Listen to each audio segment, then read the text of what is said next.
of sudden disruptions, whether they come from weather, infrastructure failure, or human error. The situation across the country, emergency managers are reporting the same pattern. People are reacting after a crisis hits instead of preparing before it arrives. That delay costs time, resources, and sometimes lives.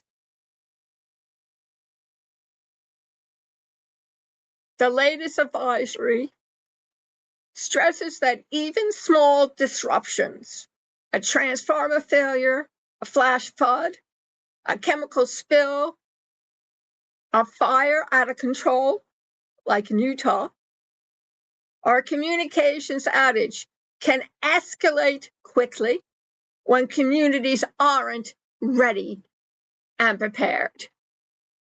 What officials are seeing, emergency coordinators say the biggest vulnerabilities right now include lack of household readiness.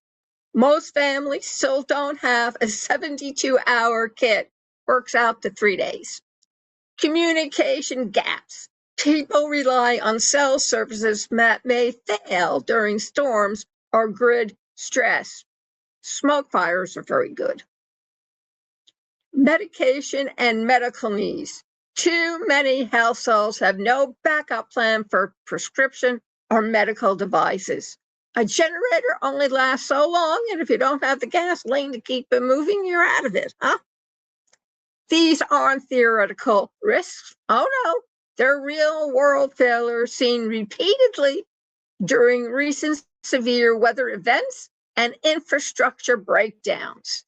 What you can do today, folks, officials recommend 3 immediate steps.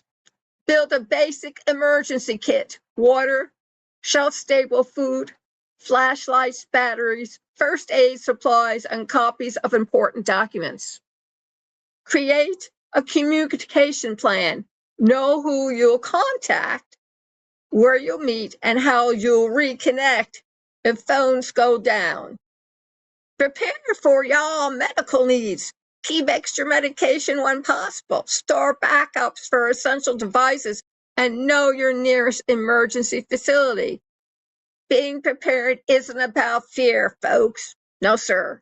It's about reliance, and reliance is something every household can build. Community readiness. Local emergency managers emphasize that neighborhoods with shared plans recover faster. That means checking in on elderly neighbors, coordinating transportation, and making sure everyone knows evacuation routes. A community that communication is a community that survives. This has been your emergency awareness update. Stay prepared, stay informed, and stay connected. I'm mosey along with my good friend Come Along at PWTRELYNEWS, keeping you ready before that storm or firestorm arrives.